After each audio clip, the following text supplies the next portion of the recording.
Chapter 1486 Kecelakaan.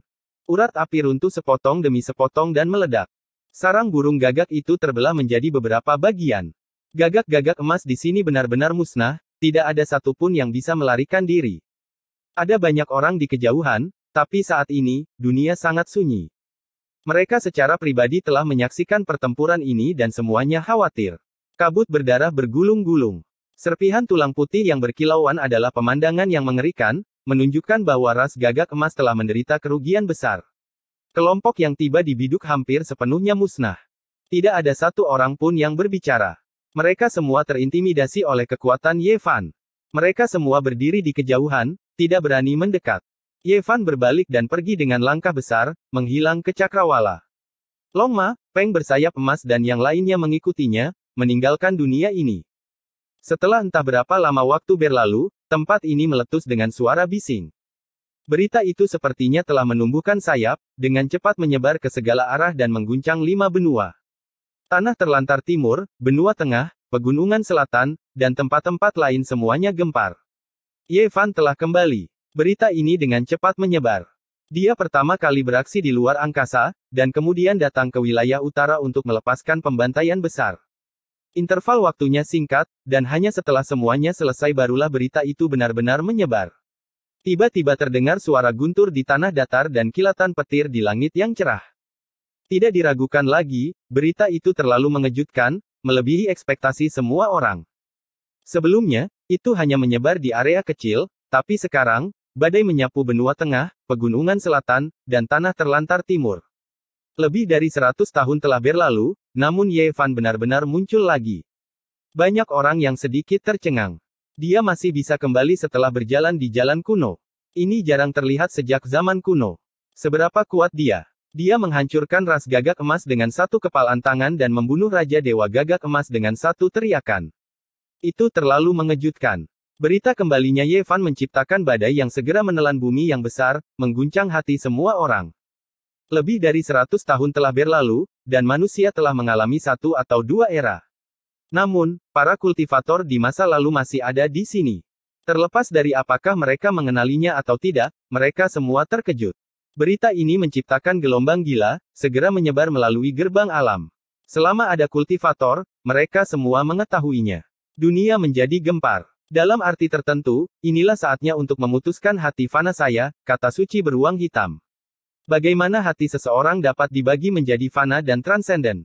Ini semua tentang hati manusia. Ye Fan menatap tanah itu. Gunung dan sungai masih sama, tetapi sebuah era telah berlalu. Kembalinya Ye Fan menyebabkan keributan besar di 5 wilayah.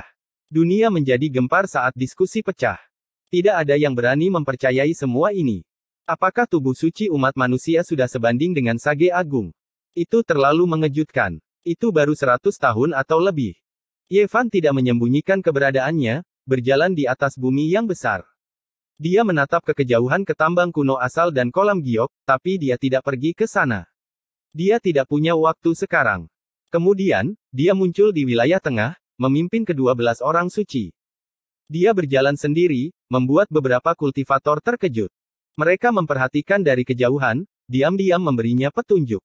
Desa surgawi berada di luar wilayah ini, jadi dia tidak bisa menemukannya sama sekali. Dia hanya bisa mengambil inisiatif untuk muncul di dunia, membiarkan teman-teman lamanya menerima kabar tentang dia, dan baru kemudian mereka bisa bertemu dan menemukannya. Kolam giok, keluarga Jiang, klan angin, Yan besar, 10.000 permulaan, dan banyak tanah suci lainnya semuanya mengetahui hal ini. Tidak ada satupun pemimpin besar yang tidak terguncang. Sementara itu, mereka yang berasal dari generasi yang sama dengan Ye Fan tercengang. Apakah makhluk tertinggi yang luar biasa telah bangkit? Jarak antara dia dan generasi mereka semakin melebar, sebuah parit surgawi yang sulit dilewati. Dia harus melakukan perjalanan ke kolam giok kita. Yi dan inti dewa adalah dua hal yang dia khawatirkan, hanya saja dia tidak punya waktu sekarang.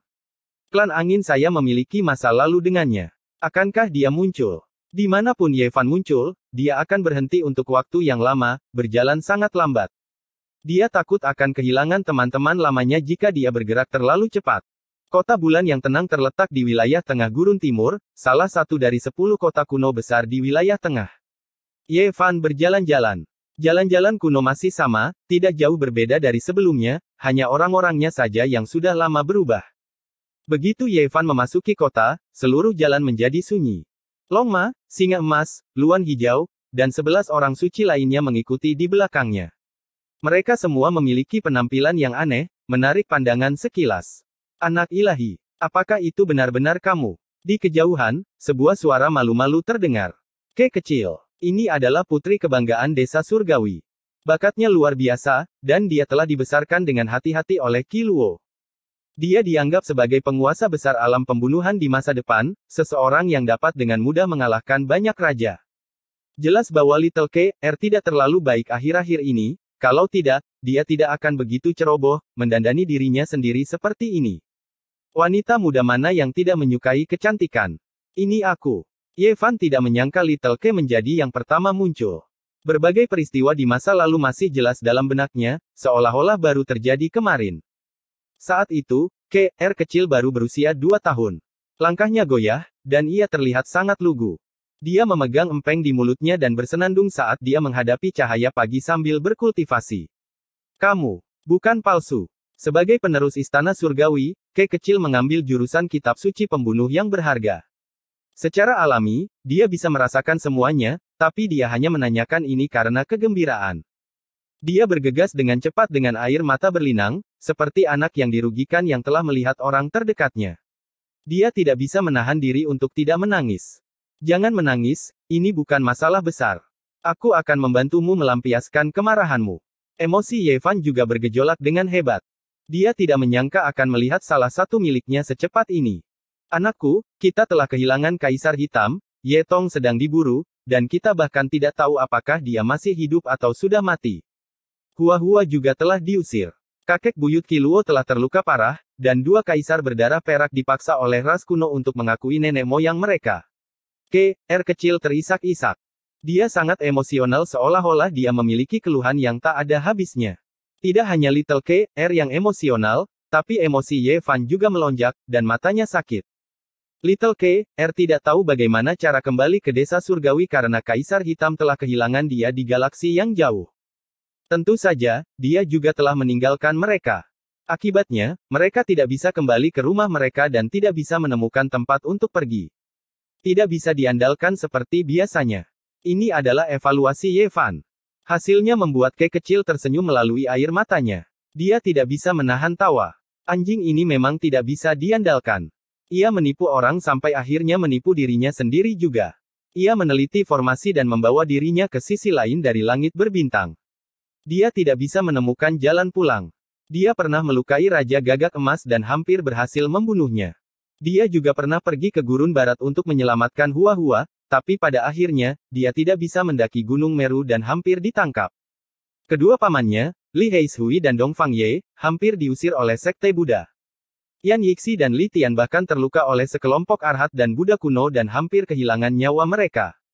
K.R. kecil menceritakan pertemuannya di Gurun Barat. Dia sangat marah sampai-sampai akar giginya terasa gatal. Teman-teman lamanya tidak jatuh dan masih hidup. Ini adalah berita terbaik. Selama mereka masih hidup, semuanya tidak menjadi masalah. Setelah mendengarkan akhirnya, Yevan sedikit lega. Yang lain baik-baik saja kecuali Ye Tong dan Hua-Hua. Ye Tong masih menjadi orang yang paling dia khawatirkan. Hari itu, aku bertarung bersamanya dan membunuh banyak gagak emas. Namun, pada akhirnya, kami tidak dapat mengalahkan 4 Raja Suci dan hanya bisa melarikan diri secara terpisah, kata Little K.R. Terakhir kali mereka bertarung berdampingan, mereka berdua terluka parah. Ye Tong mungkin telah diselamatkan oleh Jiang Ting, Little K.R. berspekulasi. Ting-Ting kecil, apakah kamu membawanya ke keluarga Jiang? Yevan tertegun. Tidak, dia tidak kembali ke keluarga Jiang. K.R. kecil menggelengkan kepalanya. Jantung Yevan berdegup kencang. Dia tiba-tiba mengangkat kepalanya dan menatap bintang matahari. Mungkinkah mereka telah pergi ke sana? Jangan cemas. Ini bukan masalah besar. Semua ini bukan apa-apa. Yevan menghibur K kecil. Dia memiliki keyakinan bahwa dia bisa menyelesaikan semua masalah. Mereka semua adalah ahli dari alam Raja Suci. Little K.R. menyeka air matanya dan menatap rok bersayap emas dan yang lainnya. Dia sangat terkejut. Yevan mengangguk. Orang-orang suci lainnya juga menunjukkan senyum ramah padanya. Tentu saja, Longma adalah seorang teman lama, jadi ada kegembiraan tersendiri saat reuni. Ayo, ayo pergi ke bintang matahari. Kali ini, Ye Fan membawa Little Kr, Gu Jinpeng, dan yang lainnya bersamanya. Mereka mengguncang semua orang dan langsung masuk ke bintang matahari. Suhu di sini sangat panas. Seolah-olah burung phoenix api menari-nari di udara dan membakar segala sesuatu. Orang suci biasa tidak bisa mendekati intinya. Ye Fan dan yang lainnya langsung masuk dan akhirnya tiba di depan sebuah kuil kuno. Mereka merasakan aura yang menakutkan ketika mereka masih berada di kejauhan. Kuil batu itu memancarkan cahaya suci seperti matahari dewa. Ini adalah kuil kuno untuk menyembah dewa matahari. Dikabarkan berhubungan dengan kaisar dewa matahari. Ada matriks teleportasi di dalam kuil. Seekor gagak emas tua duduk bersila dan menunggu dengan tenang. Auranya sangat menakutkan. Dia dikelilingi oleh api esensi matahari dan tampak seperti dewa kuno. Ye Fan secara alami tahu bahwa matriks teleportasi mengarah ke tempat paling misterius di bintang matahari. Dikelilingi oleh kekacauan dan api esensi, sehingga sulit bagi orang luar untuk mendekat. Itu adalah tempat peristirahatan Duande. Sebuah matriks yang tak tertandingi telah dibuat dengan pola kekaisaran yang rusak. Itu juga dilindungi oleh penutup iblis pemakan langit. Bahkan iblis manusia telah berhenti di jalur mereka dan tidak bisa mendekat. Gagak emas tua telah menemukan tempat ini. Dia pasti tidak bisa mendekati Duande dan hanya bisa berjaga di sini. Siapa itu? Gagak emas tua membuka matanya dan menatap dingin ke arah Ye Fan. Energi darahnya melonjak seperti samudera yang luas. Apakah muridku ada di dalam? Apakah kamu memblokirnya di sini? Ye Fan bertanya alih-alih menjawab. Itu kamu, fisik ilahi umat manusia. Anda benar-benar telah kembali. Waktu yang tepat. Nama gagak emas tua itu adalah Jin Yu. Dia adalah salah satu leluhur ras. Sebagai sage agung, kekuatan sihirnya sangat mengerikan. Meskipun dia belum pernah melihat Ye Fan, dia telah melihat patung-patungnya. Jin Yu menyerang secara langsung. Pada saat ini, dia adalah seorang lelaki tua berambut emas. Dia mengulurkan tangannya dan mengubahnya menjadi cakar raksasa, mencengkeram Ye Fan dan yang lainnya. Bang! Tinju Ye Fan menghantam dan bertabrakan dengan cakar emasnya. Tiba-tiba, kilat menyambar dan guntur menggelegar. Angin dan guntur mengamuk. Itu sangat menakutkan. Bahkan matahari pun bergetar. Kau, gagak emas, sang resi agung, berdiri. Tangan kanannya berlumuran darah. Itu hampir hancur oleh tinju Ye Fan. Ini mengejutkannya. Sebagai sage agung, dia benar-benar menderita kekalahan besar di tangan seorang berandal alam Raja Suci. Itu benar-benar aneh. Orang bijak agung dari klan gagak emas, kau ingin membunuh muridku. Mengapa Anda tidak tidur dengan keturunan Anda? Kata Ye Fan dengan tenang. Apa yang kamu katakan? Apa yang terjadi dengan klan saya? Jin Yu berteriak dengan marah. Saya mengatakan bahwa keturunan Anda telah dibunuh oleh saya. Ini akan segera menjadi giliranmu, kata Ye Fan dengan tenang. Apa, kamu? Jin Yu sangat marah. Penglihatannya menjadi gelap dan dia hampir pingsan. Chapter 1487 Reuni Guru Murid. Sementara batu-batu di aula Dewa Matahari sederhana dan tanpa hiasan, api di sini membuat tempat ini terlihat suci dan cerah. Itu adalah tanah abadi yang berharga. Jin Yu sangat marah. Jubah taunya yang terbuat dari bulu emas berkibar tertiup angin.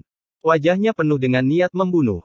Anggota klannya yang datang ke Big Dipper semuanya telah terbunuh. Ini adalah sebuah serangan yang tiba-tiba. Darahnya mengalir deras ke bagian atas kepalanya. Seluruh tubuhnya bersinar saat dia gemetar. Dia menunjuk ke arah Ye Fan dan berteriak, makhluk jahat, kamu sangat kejam. Aku bersumpah akan mengambil nyawamu. Mereka yang membunuh akan dibunuh. Ye Fan menatapnya dengan tenang, kata-katanya tenang. Demi muridmu, kamu membunuh semua ahli sarang gagak dan menodai bumi dengan darah. Seberapa dingin hatimu? Teriak sage agung Jin Yu. Ye Fan mengerutkan kening dan berkata, jika klan Anda tidak membunuh murid saya dan melumpuhkan tubuhnya, mengapa saya harus bertindak? Anda bersumpah untuk mengambil nyawanya. Yang muda tidak bisa menang, jadi yang tua keluar. Dari atas ke bawah, dari yang tua ke yang muda, seluruh klan ingin membunuhnya. Anak ini tidak punya tempat untuk bersembunyi di dunia ini. Darahnya memercik ke langit dan dia harus melarikan diri dengan tubuhnya yang hancur. Pernahkah Anda memiliki sedikit belas kasihan? Tanganmu ternoda oleh darah klan gagak emas. Surga tidak bisa mentolerir ini. Jika kamu tidak dibunuh, itu akan membuat marah manusia dan dewa. Rambut emas Jin Yu menari-nari tertiup angin. Wajahnya bengkok dan menakutkan. Tatapan Yevan sangat dalam dan anehnya tenang. Dia berkata, jika ada hukum surgawi, klan Anda seharusnya tidak ada di dunia ini. Hidupmu adalah hidup, tetapi apakah hidup orang lain tidak? Wajahmu ganas, dan klanmu kejam. Adapun bagian dari gagak emas yang datang ke biduk, jika planet Murbei api Anda bersikeras bermusuhan dengan garis keturunan saya dan pergi berperang, saya akan membunuh seluruh klan Anda. Kamu sombong. Mata Jin Yu sangat merah. Kapan klan gagak emas pernah merasakan kejahatan darah seperti itu? Diejek seperti ini hari ini membuatnya sangat marah. Ekspresi Yevan dingin saat dia berkata, aku tidak pernah menggertak orang lain. Jika orang lain menghormatiku, aku akan memperlakukan mereka 10 kali lipat. Tapi jika ada yang berani bertindak seperti tiran di atas kepalaku, aku akan menebas mereka dengan pedangku. Aku, adalah orang yang memegang kata-kataku. Jika klan gagak emas Anda bersikeras memaksa tangan saya, maka pasti akan ada pertempuran di planet Wosang di masa depan. Setelah mendiskusikan Dao sampai mati, saya akan melakukan perjalanan ke sana sendiri. Meskipun garis keturunan kami tidak menggertak orang lain, kami tidak takut akan tantangan.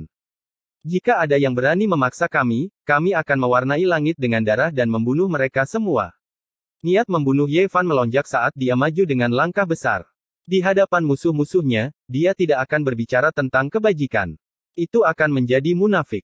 Dewa yang berbudi luhur selalu suka berdiri di tempat yang tinggi dan memberikan perintah, jadi dia bisa mengabaikannya. Dalam proses konfrontasi saling balas dendam, aura keduanya meningkat dengan cepat, mencapai titik kritis.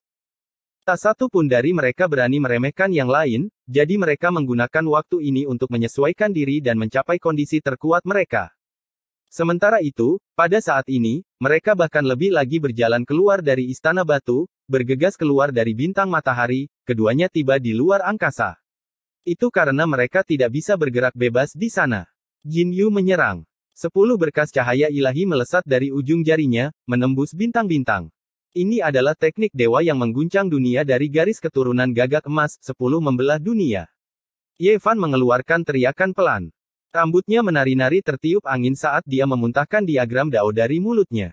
Ini adalah Taiji, perwujudan dari hukum Dao lautan reinkarnasi miliknya. Sekarang, dia menggunakan teknik ukiran ilahi untuk menampilkannya. Pop, keduanya bertabrakan. Meskipun itu hanya suara ringan, itu menciptakan gelombang kejut yang menakutkan. 10 sinar cahaya ilahi gagak emas tua dihancurkan dan meteor di sekitarnya berubah menjadi abu. Pada akhirnya, seluruh wilayah bintang ini mulai bergetar. Suara gemuruh terdengar seperti tanah longsor dan tsunami, mengguncang hati semua orang. Ketika semuanya menghilang, 10 jari Jin Yu telah hancur dan meneteskan darah. Dia berdiri di kejauhan tanpa sepatah kata pun, tubuhnya gemetar dan wajahnya pucat. Diagram Dao Yevan juga telah hancur, tetapi dia sendiri aman dan sehat. Pakaiannya tidak ternoda oleh darah, dan rambutnya menari-nari tertiup angin. Matanya jernih dan cerah. Pikiran Jin Yu terguncang. Tubuh ilahi umat manusia memberinya firasat buruk. Ini hanya alam raja suci, tapi dia sudah cocok untuknya. Jika dia terus tumbuh dengan kecepatan ini, dia tidak berani membayangkan apa yang akan terjadi. Di masa depan, dia akan menjadi musuh paling menakutkan dari garis keturunan gagak emas. Satu-satunya hal yang membuatnya merasa tenang adalah kaisar mereka akan muncul dari pengasingan cepat atau lambat. Pada saat itu, dia pasti akan mampu menyapu 9 langit dan 10 bumi. Gagak emas berteriak panjang, menghancurkan banyak meteor di sekitarnya. Meteor-meteor yang lebih kecil di dekatnya semuanya meledak. Ia bersiul ke seluruh dunia, menyebabkan matahari dan bulan bergetar saat menerkam. Yevan tak kenal takut. Dia berdiri di tempatnya dan menggerakkan lengannya, menunjukkan tekniknya sendiri. Telapak tangan dan jari-jarinya mengeluarkan lintasan misterius, dan sebuah cermin yang berharga muncul di atas kepalanya, menyilaukan dan gemilang. Dengan suara wenglong, cermin yang berharga itu berkembang dengan cahaya yang menyilaukan. Cermin itu melesat ke arah gagak emas, menyinari bulu-bulu keemasannya dan membuat bulu-bulu itu berterbangan kemana-mana. Dentang. Kemudian, saat tangan Yevan bergerak, pedang surgawi dengan kepala naga sebagai bilah dan ekor naga sebagai gagangnya muncul. Pedang itu bermekaran dengan cahaya warna-warni yang paling cemerlang di dunia saat membelah ke bawah. Dengan sebuah embusan, kepala gagak emas terpenggal. Tubuhnya terbelah menjadi beberapa bagian, meneteskan darah segar saat ia ditebas dari langit. Ini adalah teknik Yevan dan Dao. Dia telah menyempurnakan formula karakter pertarungan dan mengubahnya menjadi miliknya. Dia melakukan Void Mirror dan Tai Sovereign Sword secara berurutan, melintasi ratusan ribu mil dan menelan Bima Sakti. Di sisi lain, tubuh Great Sage Jinyu bergoyang. Tubuh magisnya dicincang, dan tubuh aslinya juga terpengaruh. Dia terbatuk-batuk dengan banyak darah, dan tubuhnya bergetar saat dia mundur, entah seberapa jauh sebelum menstabilkan dirinya sendiri. Hanya mereka yang berada di tahap tengah atau lebih tinggi dari Great Sage yang bisa menekanmu. Ekspresi Jinyu dingin. Jubah taonya berlumuran darah, dan jejak kekejaman melintas di matanya. Dia tiba-tiba mengaum panjang, dan dahinya mengeluarkan sinar cahaya yang melesat ke langit. Seekor gagak emas seukuran kepalan tangan terbang, menerangi alam semesta yang gelap. Ia memegang senjata khusus dan menyerang ke arah Ye Fan. Sebenarnya ada segumpal ki kaisar yang menyelimuti udara, membawa serta fluktuasi yang tak tertandingi. Seolah-olah seluruh alam semesta telah runtuh, bergemuruh dan menghancurkan segala sesuatu. Ekspresi Ye Fan berubah untuk pertama kalinya. Ini memang gumpalan ki kaisar, dan itu menakutkan bagi langit. Raja suci biasa dan tahap awal Sage Agung pasti akan berubah menjadi debu jika mereka menghadapinya secara langsung. Gagak emas seukuran kepalan tangan adalah roh primordial Jinyu. Ia memegang sebuah kipas yang berharga, dan selusin atau lebih bulu-bulu emas di atasnya terlalu menyilaukan, membuat orang merasa tercekik. Kekuatan ilahi dipancarkan oleh mereka. Mata Jinyu dingin, dan dia menunjukkan senyum kejam. Seolah-olah dia bisa melihat nasib Ye Fan tercabik-cabik. Dia hanya bisa melepaskan kekuatan senjata semacam itu dengan kekuatan penuh dari roh primordialnya. Itu benar-benar menakutkan. Namun, senyumnya dengan cepat membeku. Dengan dentang lembut, Ye Fan mengeluarkan pedang pembunuh berwarna merah tua dari belakang punggungnya dan membacok ke bawah. Boundless Sword Ki jatuh seperti sungai bintang, menenggelamkan alam semesta. Crack. Selusin atau lebih bulu-bulu dewa emas patah di tempat, dan kemudian tiba-tiba meledak. Roh primordial gagak emas seukuran kepalan tangan dipenuhi dengan rasa takut. Itu tidak bisa lepas dari bencana semacam ini sama sekali. Di bawah efek ganda dari ledakan bulu ilahi emas dan pedang Ki, ia bahkan tidak sempat berteriak sebelum berubah menjadi debu, dan rohnya dihancurkan di alam semesta yang dingin. Di belakang mereka, tubuh asli Jinyu kehilangan tuannya dalam sekejap. Itu berdiri di sana seperti pilar kayu, dan kemudian tiba-tiba runtuh. Setelah itu, cahaya keemasan bersinar terang, dan dia menampakkan dirinya. Seekor gagak emas raksasa terbaring di alam semesta. Tubuh fisiknya tidak terluka, tapi roh primordialnya telah hancur, dan hanya wujudnya yang tersisa. Ye Fan mengulurkan tangannya yang besar dan meraih gagak emas raksasa itu. Kemudian, dia menggunakan teknik Tao untuk mengecilkannya, dan bergegas menuju matahari seolah-olah dia membawa bebek liar. Little K, sangat gelisah, tetapi ketika dia akhirnya melihat Ye Fan, dia segera menunjukkan ekspresi gembira, dan semua kegugupannya menghilang. Ini adalah Sage Agung Gagak Emas. Mulutnya bulat dan penuh kejutan. Longma, singa emas, suci beruang hitam, dan yang lainnya semuanya menunjukkan ekspresi terkejut. Di mata mereka, ini jelas merupakan suplemen yang hebat, dan makanan paling langka di dunia. Ye Fan mengangguk dan memperlihatkan senyum lembut untuk meyakinkan Little K. Dia memimpin kelompok itu kembali ke aula batu dan melangkah ke dalam formasi. Segera, api naik, dan Ki yang kacau menari-nari. Di sisi lain formasi, Ye Fan melihat kepompong cahaya lagi. Itu adalah Duande yang sedang tidur nyenyak dan belum bangun. Tutup pemakan surga tersembunyi dalam kegelapan. Tempat ini memiliki formasi yang tidak lengkap dari level Kaisar Agung, dan dilindungi oleh tutup iblis pemakan surga. Bahkan Sage Agung tidak bisa menerobos masuk. Ye Tong. Little K terkejut. Dia tidak tahu bagaimana mereka berdua melakukannya, tetapi mereka benar-benar melewati formasi yang tidak lengkap dan dekat dengan kepompong Duande. Karena hal ini pula Sage Agung dan Jinyu berhenti. Ye Tong duduk bersila di sana, dan dia terbungkus esensi spiritual matahari. Dia tidak bergerak seolah-olah dia telah meninggal dalam meditasi. Di sisi lain, Jiang Ting khusyuk, dan seluruh tubuhnya dipenuhi dengan untaian Yin Qi yang ekstrim. Mereka duduk berseberangan, dipisahkan oleh 10 kaki. Orang bisa melihat bahwa untaian vitalitas meresap dari Jiang Ting dan mengalir ke tubuh Ye Tong, mengisi kembali kekuatan hidupnya. Selain itu, hal yang paling aneh adalah mereka berdua berkultivasi secara terpisah.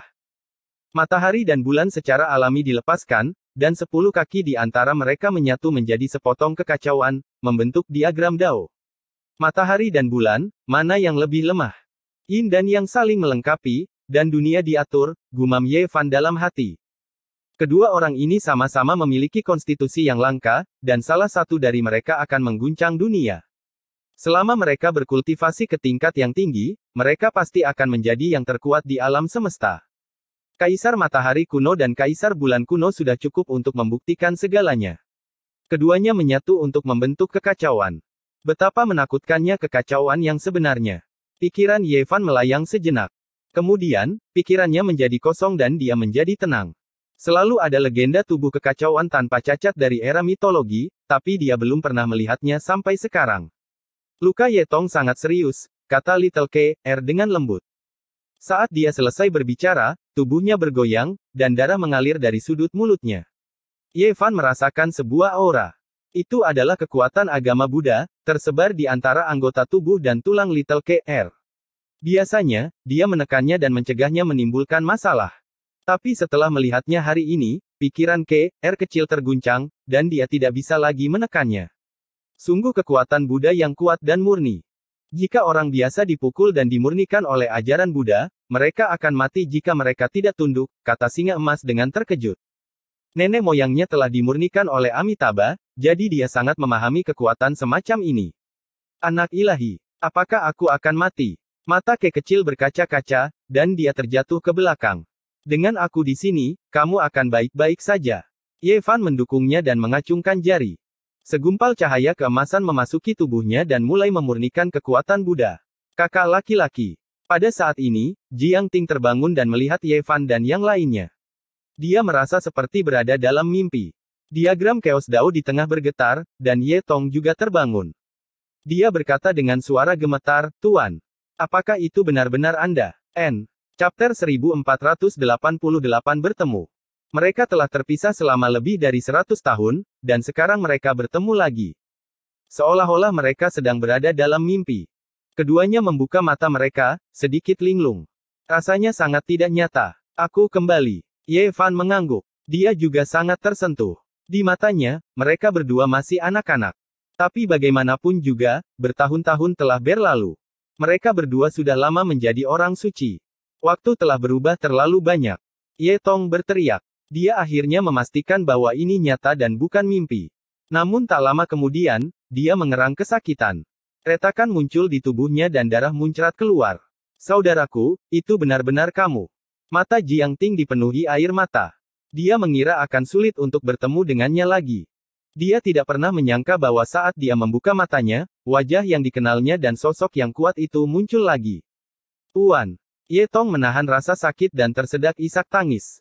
Jangan menangis. Ini bukan masalah besar. Semua ini tidak berarti apa-apa. Ye Fan menghibur. Dia berbicara tentang situasi saat ini, tetapi dia tahu bahwa ini adalah air mata kegembiraan dan kegembiraan. Mereka berdua tidak bisa keluar sama sekali dalam formasi kekaisaran. Hari itu, mereka telah melarikan diri ke sini dan tersedot. Ye Fan berteriak pada kepompong cahaya, Duan gendut, keluarkan mereka.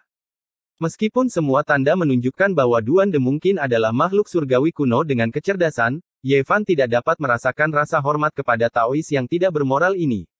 Seperti sebelumnya, mereka memperlakukan satu sama lain dengan setara. Berisik sekali. Jika kamu berani berteriak lagi, aku akan menggali pemakaman leluhurmu. Sebuah teriakan datang dari kepompong cahaya. Teriakan ini segera membungkam tempat kejadian. Ye Tong dan Jiang Ting saling memandang. Mereka telah tinggal di sini selama bertahun-tahun dan belum pernah mendengar Taois Duan berbicara. Kenapa dia bisa bangun begitu cepat?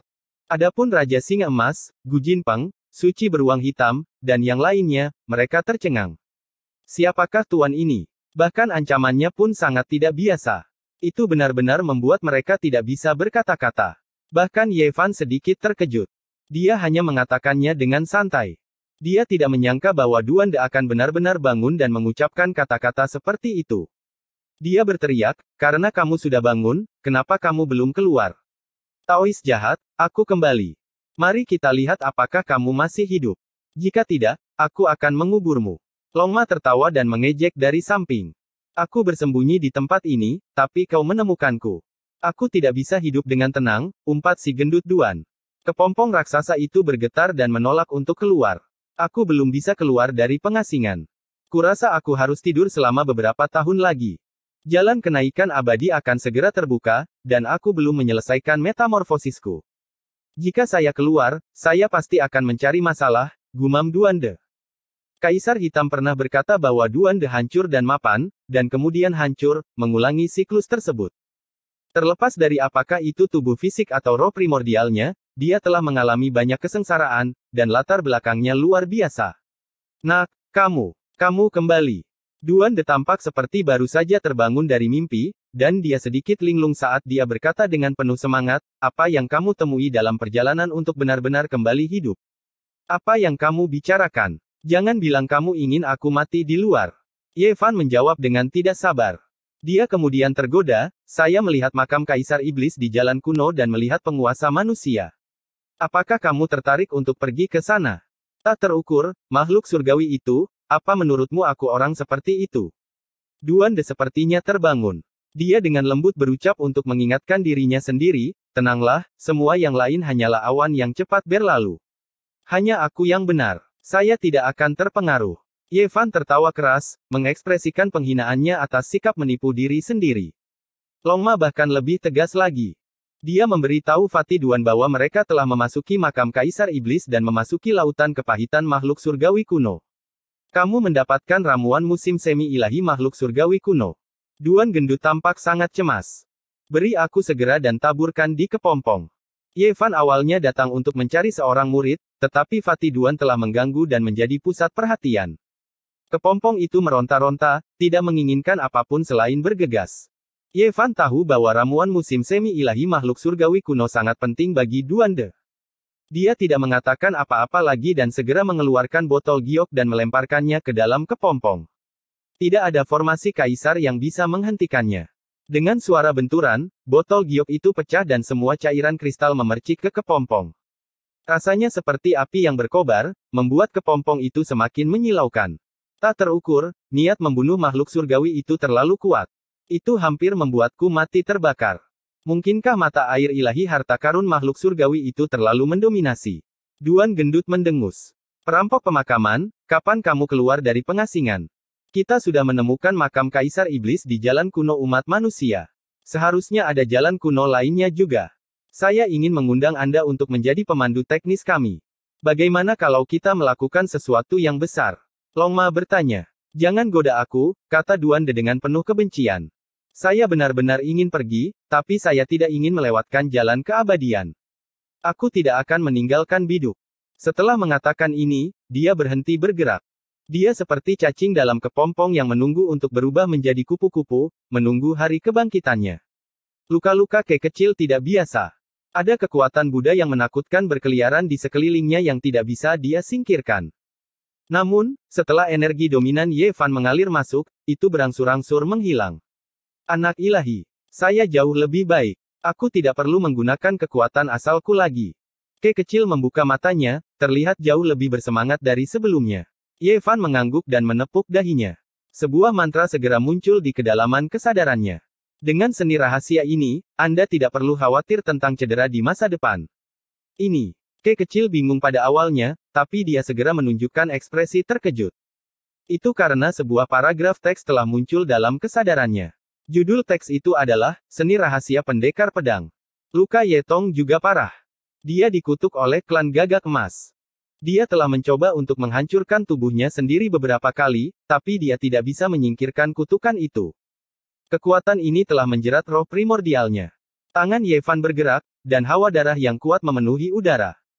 Dia mengeluarkan siulan yang jelas dan langsung memasuki tubuh Ye Tong, membersihkan dan menghilangkan kutukan. Dia kemudian menepuk dahi Ye Tong dan memberikan seni rahasia pendekar kepadanya.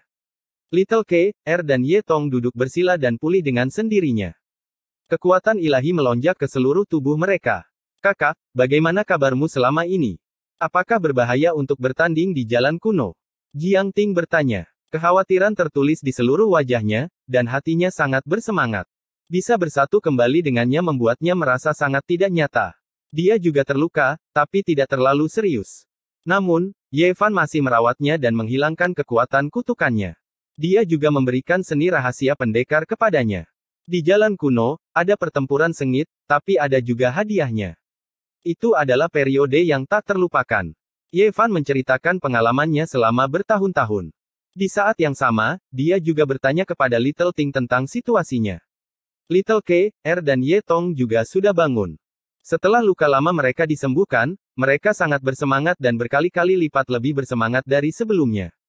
Pertemuan kembali selalu merupakan peristiwa yang menggembirakan. Setiap orang memiliki banyak hal yang bisa dibicarakan, saat mereka membicarakan pengalaman mereka selama bertahun-tahun. Situasi umum kurang lebih sama dengan apa yang Ye Fan ketahui. Membunuh Sein Qiluo mencari keadilan untuk Ye Tong, tetapi pada akhirnya, dia terluka parah oleh klan Gagak Emas dan bersembunyi. Dongfang Ye, Yan Yixi, dan yang lainnya seharusnya baik-baik saja. Mereka mungkin sedang memulihkan diri di suku barbar pegunungan selatan. Yang membuat orang lebih khawatir adalah Hua-Hua. Beberapa kelompok orang telah pergi untuk menyelamatkannya, tapi semuanya gagal. Selain itu, Li Heishui, Li Tian, dan Little K, R hampir saja mengalami nasib sial. Mereka menyerang sekte Buddha dan menderita banyak korban. Perairan Gunung Meru tak terduga. K kecil secara pribadi telah berpartisipasi. Desa surgawi juga bisa dianggap sangat kuat, tetapi mereka hampir dihancurkan di Gurun Barat. Mereka menyelamatkan muridku. Saya harus pergi dan menuntut penjelasan. Ye Fan menyuruh mereka untuk menenangkan pikiran mereka. Singkatnya, murid tertuanya selamat dan sehat, yang membuatnya merasa setengah lega. Selanjutnya, dia mulai mempertimbangkan untuk pergi ke Gurun Barat untuk mendaki Gunung Meru dan menyelamatkan Hua-Hua.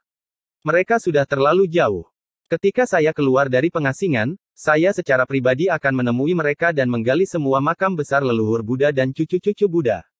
Suara itu secara alami berasal dari kepompong cahaya dalam formasi kekaisaran. Semua orang terdiam. Tutup pengasinganmu. Ye Fan berdiri dan memimpin murid-muridnya pergi.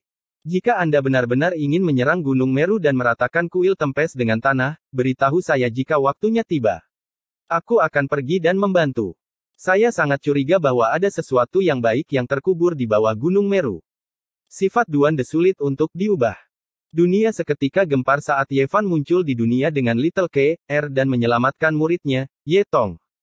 Kekuatan fisik ilahi umat manusia membuat semua orang suci ketakutan. Dia telah menemukan muridnya dengan begitu cepat dan menghancurkan garis keturunan Gagak Emas. Siapapun akan takut. Ye Fan tidak menyembunyikan jejaknya. Pada tingkat ini, dia jujur dan tak kenal takut. Tentu saja, yang paling penting adalah memberitahu Li Tian, Li Heishui, dan Dongfang Ye di mana dia berada sehingga mereka bisa bersatu kembali. Kalian tunggu aku di sini. Ye Fan mendarat di tanah di wilayah selatan. Dia mengangkat kepalanya dan melihat 108 puncak gunung di kejauhan. Itu adalah pemandangan yang luar biasa. Itu adalah Sekte Taixuan. Ye Fan memasuki Sekte Taixuan sendirian dan naik ke puncak rendah hati. Rumput liar tumbuh di mana-mana dan kuil-kuil kuno runtuh.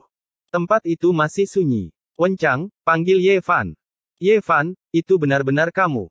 Rumor itu benar. Kamu benar-benar telah kembali. Zhang Wenchang membuka matanya. Dia sangat terkejut. Dia mengundang Ye Fan ke panggung batu dan memberinya sajadah. Mereka tidak bertemu satu sama lain selama bertahun-tahun. Keduanya secara alami memiliki banyak hal untuk dibicarakan. Mereka baru bisa tenang setelah sekian lama. Di mana Senior Li? Ye Fan bertanya. Guru telah hilang selama hampir 100 tahun. Saya kira dia mungkin telah memasuki langit berbintang, kata Zhang Wenchang. Ye Fan mulai. Mungkinkah dia akan bertemu dengan teman lama ini di masa depan di Jalan Kaisar? Wenchang, tingkat kultivasi Anda.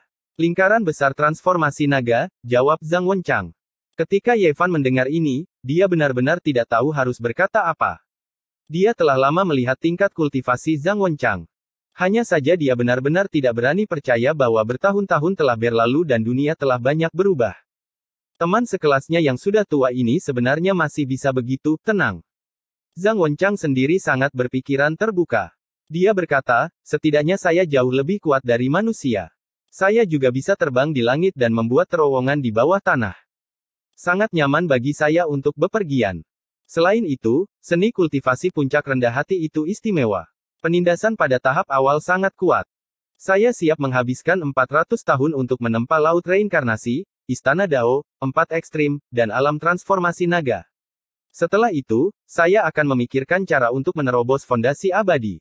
Ye Fan ingin muntah darah. Teman sekelasnya yang lama ini terlalu tenang dan mantap. Dia sebenarnya siap untuk menghabiskan 400 tahun di alam transformasi naga. Dia tidak cemas sedikit pun. Ini adalah inti dari Li Ruoyu. Jujur saja, ketika Ye Fan mendengar ini, dia tidak tahu bagaimana cara membujuknya. Dia benar-benar tidak tahu harus berkata apa. Kalau begitu, mari kita pelan-pelan. Jaga ini dengan baik. Ye Fan memberinya sebotol cairan ilahi mata air kehidupan dari makhluk surgawi kuno. Setelah itu, dia meninggalkan gulungan dao alam yang agung dan memberikannya kepadanya. Gulungan dao alam yang agung pernah diberikan kepada Li Ruoyu. Pada akhirnya, Ye Fan mengambilnya ketika dia menjadi orang suci. Sekarang, itu seperti sebuah siklus. Ye Fan sekali lagi mengirim gulungan ini ke puncak rendah hati. Ketika dia meninggalkan puncak rendah hati, Zhang Wenchang mengirimnya pergi. Tiba-tiba, ekspresi Ye Fan menegang. Dia melihat seorang anak berusia sekitar 8 atau 9 tahun berdiri di sebuah gunung kecil di samping puncak bintang. Anak itu memiliki fitur yang halus dan sedang memetik kecapi di tangannya. Anak ini memiliki kemiripan yang besar dengan Hua Yunfei, sepertinya dindingnya diukir dari cetakan yang sama. Ye Fan secara pribadi membunuh Hua Yunfei dan melihat beberapa adegan sebelum kematiannya. Keinginan terbesar orang ini adalah kembali ke masa lalu, namun menjadi pemain kecapi yang riang. Chapter 1489 Misteri. Ye Fan berjalan ke depan, dan Zhang Wenchang menemaninya saat mereka mendaki gunung yang pendek. Aliran sungai berdeguk, dan tanaman merambat hijau memanjat dinding. Aroma rumput dan bau tanah yang lembab bercampur menjadi satu. Tempat ini alami dan murni. Medan di depan datar, dan ada kolam yang jernih dan bening. Bunga-bunga liar bertebaran di sepanjang pantai, dan wanginya menusuk hidung. Seorang anak kecil duduk di sana dengan tenang. Wajahnya dipenuhi dengan ketidakdewasaan, seakan-akan sedang berpikir. Dia sangat lembut dan cantik, bahkan lebih cantik dari seorang gadis. Matanya yang berbintang berbinar, dan dia terlihat seperti anak kecil abadi yang melampaui dunia fana. Ding! Dia tampaknya telah memikirkannya dengan matang, dan sepasang jari-jari yang halus mulai memetik senar kecapi. Suara dentingnya seperti tetesan mata air yang jernih, dan juga seperti taburan cahaya bulan. Rasanya manis dan menyegarkan, membuat orang merasa damai. Tidak lama kemudian, musik berubah dan menjadi semakin transendental. Seolah-olah makhluk abadi yang dibuang sedang mengetuk batu abadi. Suaranya jernih dan enak didengar, dan suaranya menggetarkan sekelilingnya. Seluruh wilayah pegunungan tiba-tiba menjadi jernih. Area di depan kolam tampak sangat tenang dan tenteram, tanpa jejak vulgar. Banyak bunga bermekaran di tengah-tengah suara letupan. Burung-burung tertarik satu demi satu, berputar-putar di sekitar kepalanya dan hinggap di sekitar kecapi. Mereka berputar-putar di sekelilingnya dan berkicau pelan, tertarik oleh musik yang luar biasa. Siapa namanya? Ye Fan bertanya dengan lembut.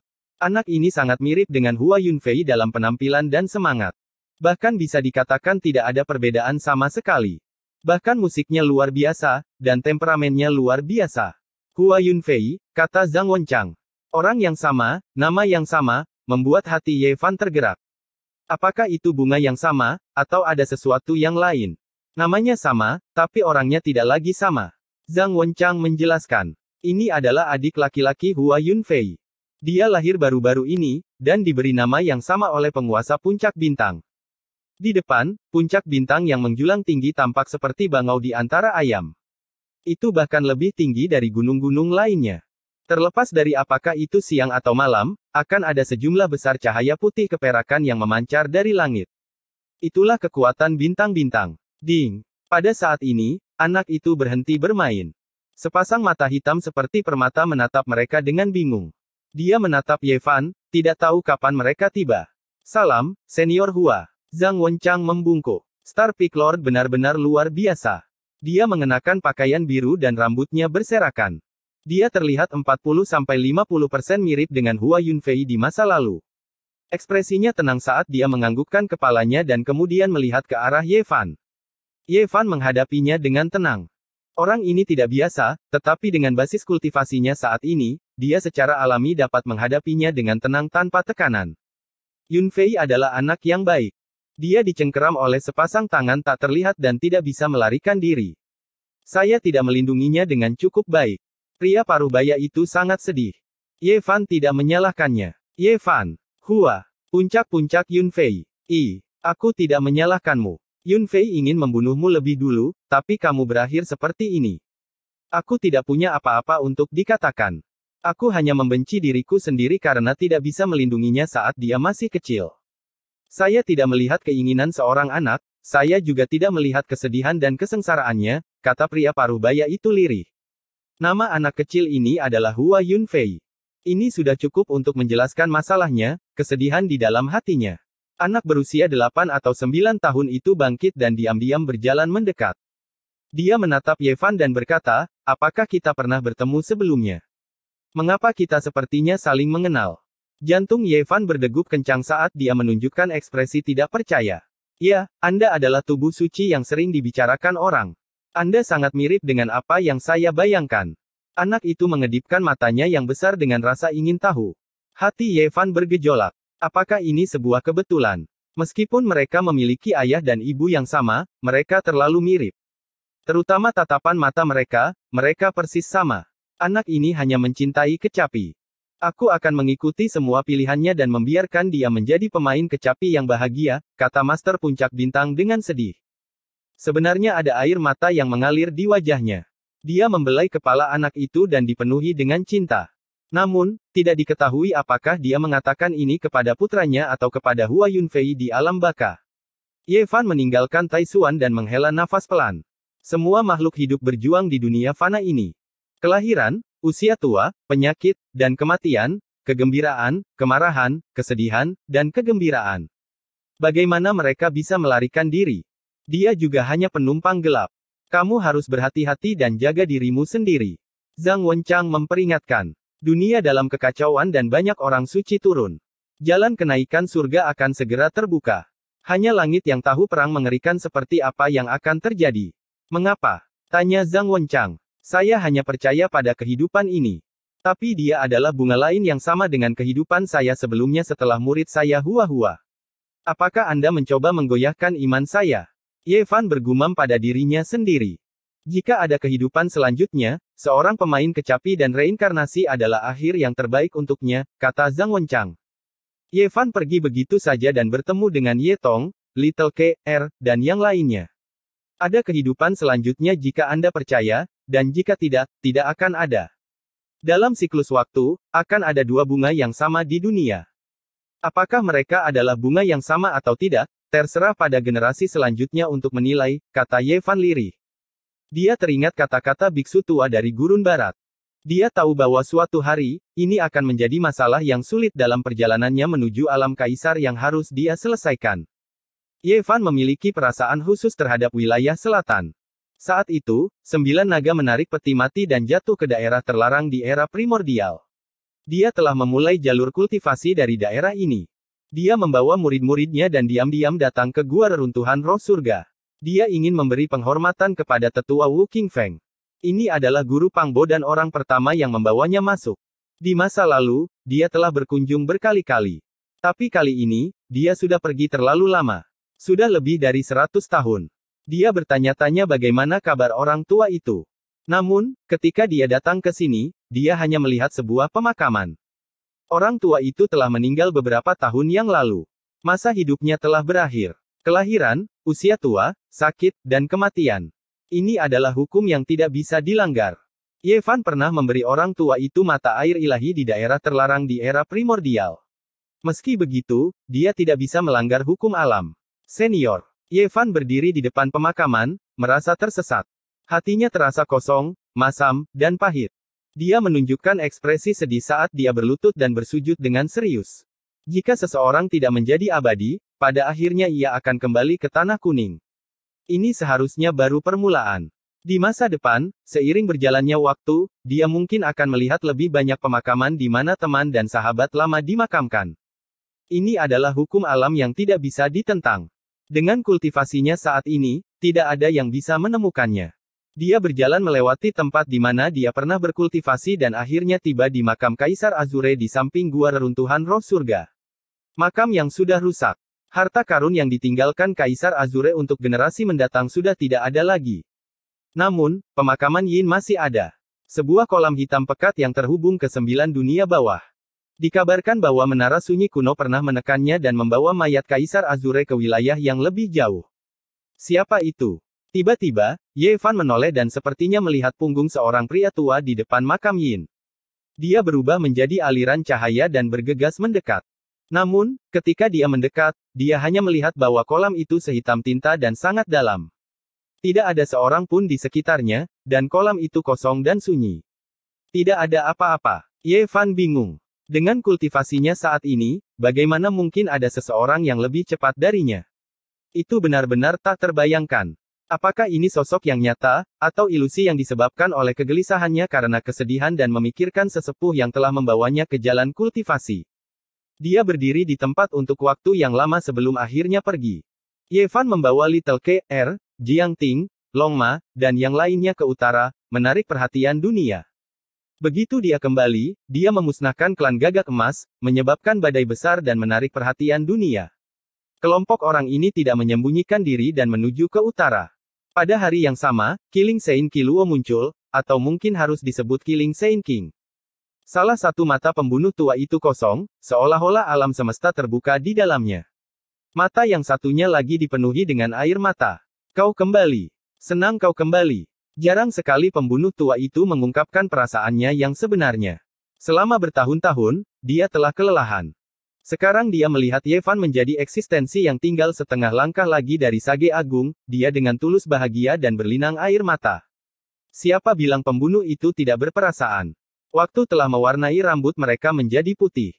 Dia mempertaruhkan nyawanya untuk mencari keadilan bagi Ye Tong dan yang lainnya, tetapi dia benar-benar tidak bisa menahan Sage Agung dan hampir mati. Kemudian, dia pergi ke gurun barat untuk menyelamatkan Hua-Hua dan hampir mati di bawah Gunung Meru. Tubuhnya yang sudah tua hampir runtuh. Senior, beristirahatlah dengan tenang. Saya di sini. Ye Fan berkata dengan tegas sambil melihat ke arah barat. Di hari yang sama, Yan Yixi, Li Heishui, dan yang lainnya muncul dan mencarinya. Berita tentang Ye Fan yang membunuh Gagak Emas telah lama menyebar. Sekarang dia berjalan di bumi seperti ini, secara alami mudah untuk menemukannya. Dasar anak nakal, kamu benar-benar kembali. Saya pikir itu adalah bajingan yang ingin menipu kami. Dongfang Ye masih sama seperti sebelumnya. Dia mengenakan pakaian perang dari kulit binatang buas dan bertelanjang dada. Tubuhnya yang berwarna perunggu kuat, dan dia membawa gada gigi serigala. Dia tampak seperti orang buas. Dia sangat kuat dan telah melangkah ke alam Raja Suci. Hanya tubuh fisiknya saja yang memiliki kekuatan untuk menangkap naga banjir dan menaklukkan Peng. Energi maskulinnya begitu kuat sehingga melesat ke langit seperti sinyal asap. Dongfang Ye sangat kuat dan pasti bisa berjalan tanpa hambatan di antara alam Raja Suci. Tetapi bahkan orang seperti itu telah sangat menderita di gurun barat dan hampir mati. Untungnya, konstitusinya istimewa. Setelah beberapa tahun berkultivasi, tubuhnya sudah pulih. Ye Fan tertawa keras dan maju untuk meninjunya. Ye, kamu berhutang padaku seorang saintes. Kapan kamu akan membayarnya kembali?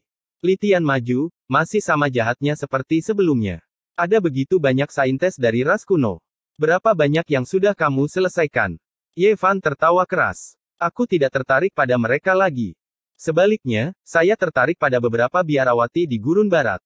Mereka benar-benar brilian. Sayang sekali para biksu itu terlalu tidak bermoral. Mereka semua cemburu pada saya dan mengejar saya sejauh 300.000 mil, kata Li Tian sambil meringis. Melayani mereka dengan benar. Luka-luka Li Tian belum sembuh. Tak perlu dikatakan lagi, dia telah jatuh untuk menyelamatkan Hua-Hua.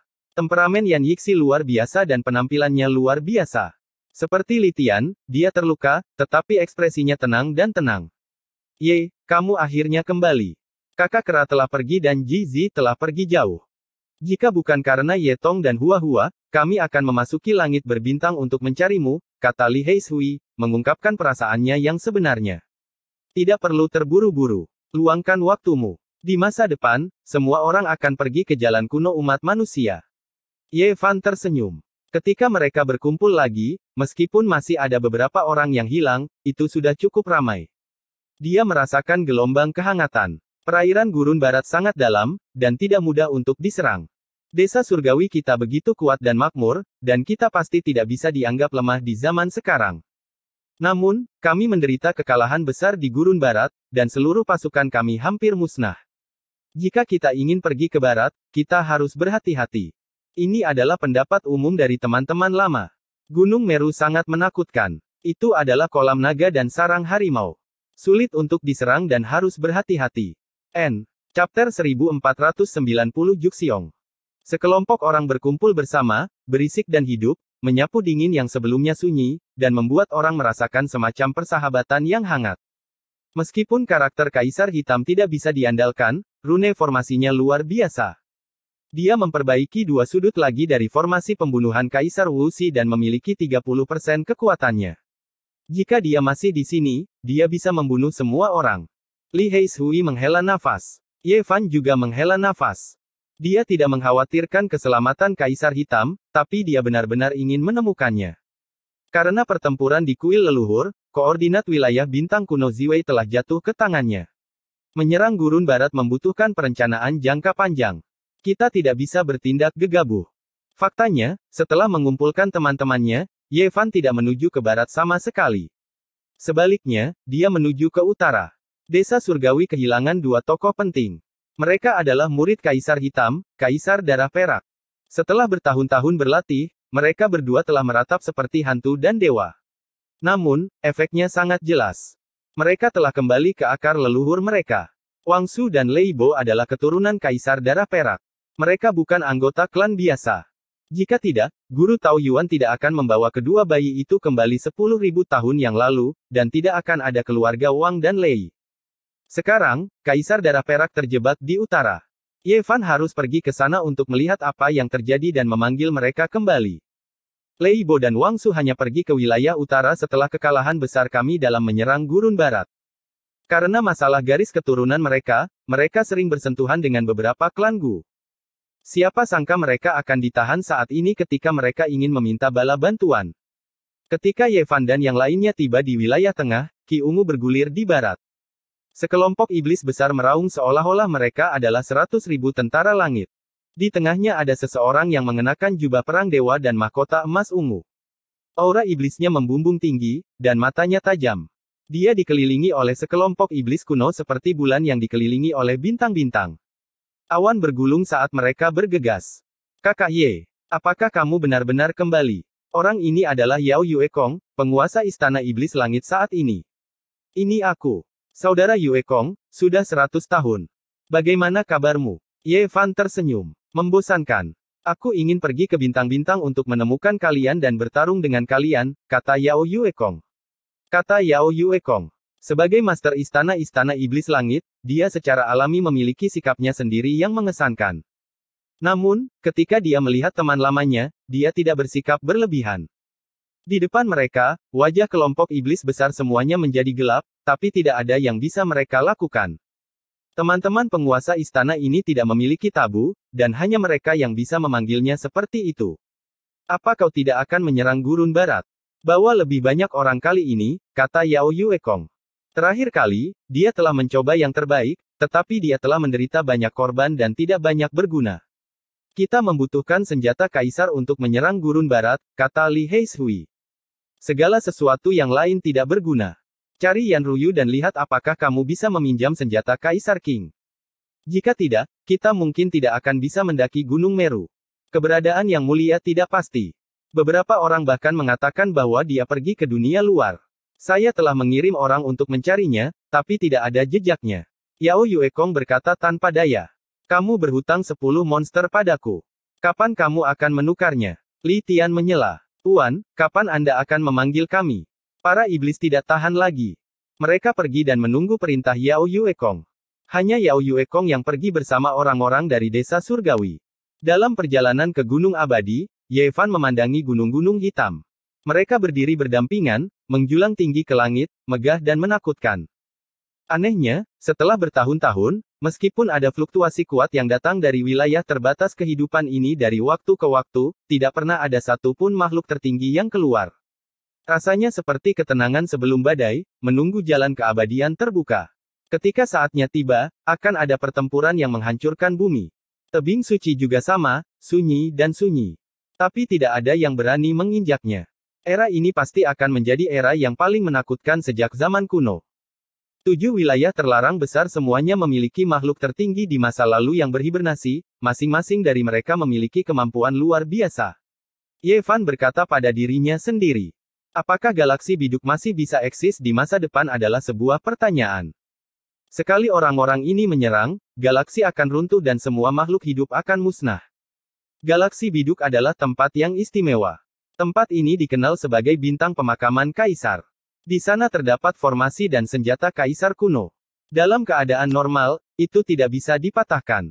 Namun, ketika jalan keabadian dibuka, banyak hal yang mustahil mungkin tidak benar lagi. Ini adalah akumulasi dari 10.000 era, akumulasi dari zaman kuno hingga saat ini. Semuanya akan terkonsentrasi pada waktu tertentu di era ini dan meledak. Semua orang menghela nafas. Tidak ada yang bisa melihat masa depan dengan jelas. Di selatan, itu seperti musim semi sepanjang tahun. Tapi ketika mereka tiba di wilayah utara, angin utara menyapu daratan. Daun-daun kuning berguguran dari berbagai oasis. Itu adalah musim gugur yang sunyi. Ketika mereka tidak jauh dari kota ilahi wilayah utara, genderang surgawi ditabuh dan bendera berkibar. Sekelompok orang bergegas datang dari benua tengah. Aura drakonik mereka sangat luas dan kuat, mengejutkan 9 langit. Orang yang memimpin berjalan dengan gaya berjalan yang agung. Sosoknya tegap dan memiliki aura yang agung. Dia adalah Pangeran Xia Agung, Xia Yiming. Dia mengenakan mahkota naga leluhur di kepalanya dan jubah 9 naga di tubuhnya. Dia memancarkan kekuatan bahkan tanpa marah. Aura drakonik kekaisaran melingkari tubuhnya. Ini adalah kabut yang terbentuk dari teknik ofensif yang tak tertandingi. Kakak Ye, sudah bertahun-tahun. Aku merindukanmu. Kaisar Xia yang agung, Xia Yiming, juga telah tiba. Saudara Xia, Anda bahkan lebih anggun dari sebelumnya. Kultivasi Anda telah maju dengan pesat. Ini layak untuk dirayakan. Ye Fan pergi untuk menyambutnya. Kaisar Xia yang agung, Xia Yiming, secara langsung menyatakan niatnya. Dia bersedia membantu mereka dan menyumbangkan kekuatan. Namun, dia juga menyatakan dengan jelas bahwa dia tidak bisa menggunakan pedang penguasa Tai. Itu adalah harta karun tertinggi dari Great Xia. Dia sendiri tidak bisa membuat keputusan. Efek dari menggunakan senjata kekaisaran yang ekstrim terlalu besar. Dia perlu mendiskusikannya dengan tokoh-tokoh penting klan. Dia tidak bisa membiarkan emosinya mempengaruhi keputusannya. Pada kenyataannya, dia hanya membawa beberapa pengawal bersamanya kali ini. Dia tidak mewakili seluruh dinasti besar Xia Divine. Di kejauhan, ada seorang gadis mengenakan pakaian seputih salju. Ini adalah Xia Yilin. Matanya besar dan penuh kehidupan. Biarawati kecil di masa lalu telah lama tumbuh dan kembali ke kehidupan duniawi. Kakak dan adik itu sama-sama datang. Mereka sangat terkejut bahwa Ye Fan telah kembali dari jalan kuno. Mereka datang untuk menemuinya dan bersedia mengulurkan tangan untuknya. Saudari Yilin, sudah lama tidak bertemu. Aku merindukanmu. Li Tian menyapanya dengan penuh semangat. Pada akhirnya, dia memutar matanya ke arahnya. Bagus, kekuatanmu sudah bertambah. Pembunuh tua Qi Luo mengangguk. Baik Yao Yuekong dan Kaisar Besar Xia memiliki status yang luar biasa. Mereka tidak perlu melakukan apapun. Hanya dengan menuju ke gurun barat, mereka akan menciptakan tekanan yang sangat besar. Tuan. Tidak lama setelah memasuki kota, seseorang berteriak dengan keras. Dia terengah-engah dan sangat bersemangat saat dia bergegas mendekat. Ini adalah seorang pendeta Tao muda. Dia segera membungkuk dan memanggil Tuan dengan air mata berlinang. Ini tidak lain adalah guru Tao kecil Zhang Yang. Dia adalah murid yang dibawa Ye Fan dari bumi. Setelah bertahun-tahun, mereka dipertemukan kembali di kota dewa. Ye Fan membantunya berdiri, merasa bersalah. Murid ini telah dibebaskan. Dia telah membawanya ke Akademi Biduk dan mengajarinya teknik-teknik sebelum pergi. Dia tidak memberinya bimbingan yang tepat. Tidak jauh dari situ, ada sosok lain. Dia tinggi dan lurus dengan kepala penuh rambut keemasan. Penampilannya tampan dan matanya penuh dengan perubahan. Dia membawa tombak naga di punggungnya dan terlihat sangat gagah. Dia seperti dewa dari surga. Semua orang terkejut karena orang ini sangat kuat. Qi Luo, Dongfang Ye, Long Ma dan yang lainnya semua bisa merasakan bahwa orang ini akan memasuki wilayah Sage Agung. Dia adalah Raja Surgawi. Ini adalah ksatria ilahi dari bumi. Dia adalah salah satu orang yang pernah bepergian dengan Ye Fan saat itu. Ye Fan tidak terkejut bahwa kultivasinya telah mencapai tingkat seperti itu. Ini karena ksatria suci pasti memiliki fondasi semacam ini. Dia telah ditekan di bumi untuk waktu yang lama.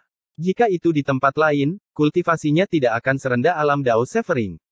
Dia telah ditekan terlalu lama. Di bumi, tidak ada cara untuk mengambil jalan pintas. Vitalitas telah habis dan hampir tidak mungkin untuk dikembangkan. Namun, ksatria ilahi telah mencapai tingkat seperti itu. Orang bisa membayangkan seberapa dalam bakat dan akumulasinya. Ye Fan sudah bisa melihat bahwa tidak bisa dihindari bagi ksatria dewa untuk menjadi sage agung. Sekarang, dia bisa mengambil langkah itu kapan saja. Dia dengan sengaja mengendalikan dirinya sendiri dan belum melewati kesengsaraan. Selamat, Saudara Dao. Setelah berkultivasi selama 2000 tahun, Anda telah membebaskan diri dari sangkar dan akhirnya menumbuhkan buah Dao yang luar biasa, kata Ye Fan. Ksatria ilahi itu tidak pandai berkata-kata. Dia langsung mengatakan kepadanya bahwa dia akan pergi ke gurun barat bersamanya untuk bertarung. Baiklah, semakin banyak orang yang datang. Ye, kenapa kamu tidak mengeluarkan proposal untuk mengumpulkan semua pahlawan di sini dan menyerang Gunung Meru bersama-sama? Li Heishui menyarankan. Ye Fan mengangguk dan berkata, itulah yang saya pikirkan. Sekte Buddha sangat kuat dan membutuhkan semua orang untuk menyerang bersama. Dia ingin menciptakan momentum yang hebat dan mengundang semua pahlawan dunia untuk mengibarkan panji-panji mereka dan menyerang biara petir besar bersama-sama. Ini sudah cukup. Momentum besar dunia harus membuat gurun barat khawatir. Jika mereka bisa menyerah tanpa bertempur, tentu itu yang terbaik. Jika Gunung Meru keras kepala sampai akhir, maka tidak akan terlambat untuk bertempur lagi. Sekte Buddha di masa lalu menggunakan tubuh mereka untuk memberi makan harimau dan memotong daging mereka untuk memberi makan elang. Mereka meratapi keadaan alam semesta dan mengasihani nasib umat manusia, memiliki belas kasih yang besar. Sekarang, Gunung Meru mengandalkan kekuatan magis dan tidak lagi peduli dengan warna hitam dan putih.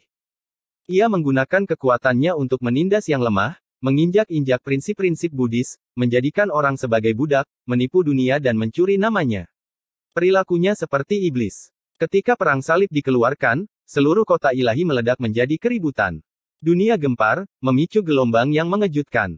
Kami mendukung desa surgawi dalam menyerang negeri Buddha Gurun Barat. Gunung Meru tidak lagi damai.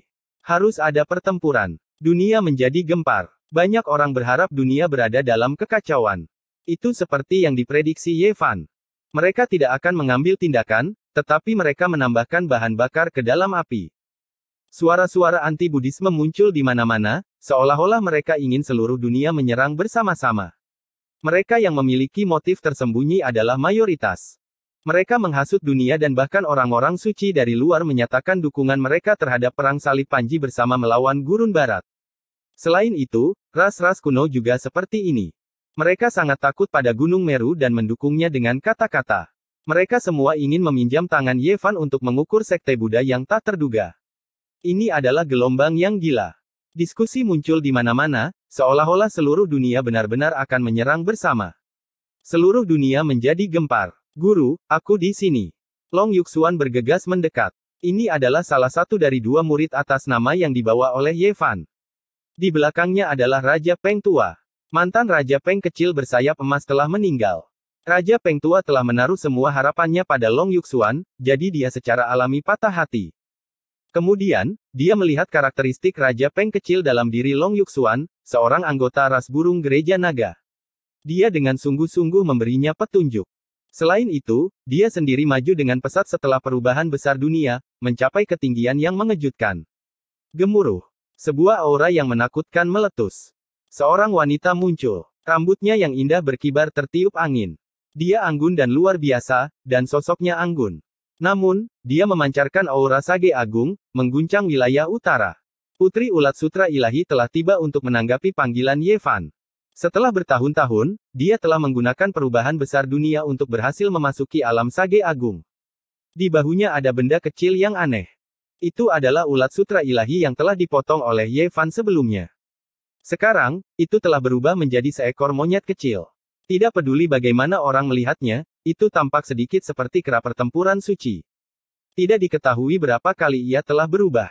Matanya yang besar berputar, tapi tetap tidak memilih untuk mengambil bentuk manusia. Selain Putri Ulat Sutra Ilahi, dia juga membawa seorang Taois muda yang sedang mabuk. Ini adalah putra dari Kaisar kuno, Pendeta Tao Ulat Sutra Ilahi. Badai itu semakin besar dan semakin besar. Bahkan seorang Taois seperti ini pun ikut bergabung. Berita itu sepertinya telah meledak dan dengan cepat menyebar ke seluruh penjuru dunia, mengejutkan semua orang. Gunung Meru tidak akan setenang sebelumnya. Sekarang, ia pasti merasakan ketakutan yang menahan. Ini adalah arus yang kacau, tetapi juga kekuatan besar dunia. Jelas, badai itu semakin lama semakin kuat. Semua jenis orang berdiri, menganjurkan seluruh dunia untuk melawan gurun barat bersama-sama dan membantai jalan mereka ke Gunung Meru. Kita sudah sampai di wilayah utara. Apakah Kaisar Darah Perak masih ditahan? Mereka belum dibebaskan.